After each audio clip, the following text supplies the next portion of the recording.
Telugu digital media network లో political కేటగిరీలో number 1 కేవలం 72 గంటల్లో 1,50,00,000 వ్యూస్ పైగా పాపులర్ టీవీ నెట్వర్క్. ఇప్పుడు తెలంగాణలో కవిత ఎపిసోడ్ ఇంత జరుగుతున్నా కూడా కేసీఆర్ ఎందుకు మౌనంగా ఉన్నారు అంటే ఏం చెప్తారు సార్? అది రాజకీయ సవాల్ అయితే ఆయన కూడా గర్జించేవాడు. ఇది రాజకీయ సవాల్ కాదు కదా, ఒక నేరారోపణ.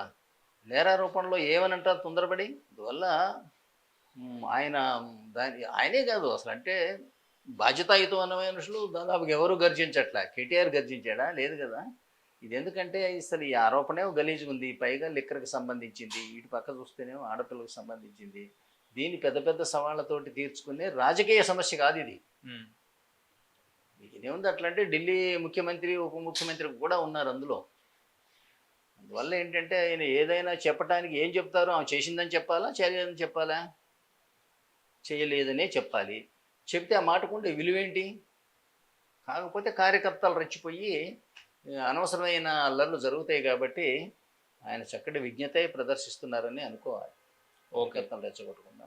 ఇప్పుడు తెలంగాణలో లోక్సభ ఎన్నికలు ఏ రకంగా ఉండే అవకాశం ఉంది? ఇటు కాంగ్రెస్ కానీ, బీఆర్ఎస్ కానీ, బీజేపీకి కానీ ఎన్ని సీట్లు వచ్చే అవకాశం ఉంది ఓవరాల్గా? ఇది ఎన్నికల సమయం. ఇది చెప్పాను, ఒక్కొక్కళ్ళు వందల కోట్ల రూపాయలు ఖర్చు పెట్టి హోరాహోరీ పోరాడుతున్నారు. నేను ఇక ఒక నెల లోపల ఎన్నికలు జరగబోతున్న సందర్భంలో ఈ పార్టీ గెలుస్తుంది, ఈ పార్టీ గెలవదు, వీళ్ళకి ఇన్నే వస్తాయి అంటే వాళ్ళు బాధపడతారు. కాకపోతే నేను ఓవరాల్గా ట్రెండ్ చెప్తున్నాను కదా. అంటే మోడీ అంటే మాత్రం విపరీతమైనటువంటి క్రేజు. ఓకే, ఎక్కడ ఉన్నత వర్గాల్లో కాదు, అట్టడుగు నిమ్న వర్గాల్లో కూడా, పల్లెటూళ్ళల్లో కూడా విపరీతమైన క్రేజ్ వచ్చింది. దేశానికి, భారత జాతీయతకు ఎంత గుర్తింపు తీసుకొచ్చాడు. ఇప్పుడు యోగా అనేది ఇవాళ విశ్వవ్యాప్తంగా యోగా డేనే వచ్చింది. అట్లాగే ఏంటంటే మీకు రామాలయం కానీ, కాశీ టెంపుల్ కానీ, ఉజ్జయిని టెంపుల్ కానీ, ఈవెన్ కాశ్మీర్ని లోపలికి తీసుకోవటం అనేది ఎంత గొప్ప మానవతా కార్యక్రమం అంటే, కాశ్మీరీ ప్రజలు మనం అంతకుముందు అంటరాని వాళ్ళంగా దూరంగా ఉంచాం. మీరు వేరు మేము వేరు అన్నట్టు.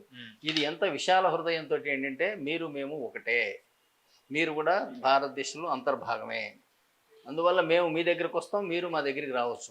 తద్వారా ఏంటంటే ఓపెన్ చేయటం వల్ల అక్కడ ఇన్వెస్ట్మెంట్స్ పెరుగుతాయి, ఉద్యోగత పెరుగుతుంది. నిజానికి అది కాశ్మీర్ ప్రజలకి చేసిన గొప్ప మేలు.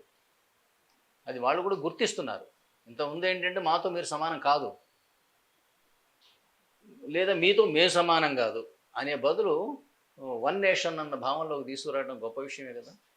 అది ప్రజలు హర్షిస్తున్నారు యాక్చువల్గా. ముఖ్యంగా మోడీ గారిని, ఆయన మీద ఒక అవినీతి ఆరోపణ లేదు, విపరీతమైన హార్డ్ వర్క్, రోజుకు 16 గంటలు పనిచేస్తాడు అంటున్నారు. అందువల్ల చిన్న పసిపాపల దగ్గర నుంచి, ఆడవాళ్ళ దగ్గర నుంచి, ముసలోళ్ళ దాకా మోడీ గారి నామజపం మాత్రం ఉంది. అందువల్ల ఏంటంటే రిజల్ట్స్ ఎట్లా వస్తాయి అనేది మనం చెప్పలేం, కానీ బట్ అభిమానం మాత్రం గుండె నిండా ఉంది, ప్రజలందరికీ ఉంది. ఒకవేళ దేశంలో మళ్ళీ బీజేపీ వస్తే తెలంగాణలో ఏంటి పరిస్థితి? లోక్సభ ఎన్నికలతోటి తెలంగాణలో ఏం మార్పు వస్తుంది? బీజేపీ 5 ఏళ్ల దాకా ఇక్కడ ఎన్నికలు లేవు, ఉండవు కూడా. కానీ కాంగ్రెస్లో ఉన్న వాళ్ళు ఇందా మీకు చెప్పాను, ఉన్నదే 63 మంది, అందులో 55 మంది వెళ్ళిపోతారేంటి అంటే కాంగ్రెస్ వాళ్ళు మొత్తం వేరే పార్టీలోకి వెళ్ళిపోతారా? అంతకన్నా అరాచకం ఇంకోటి ఉంటుంది.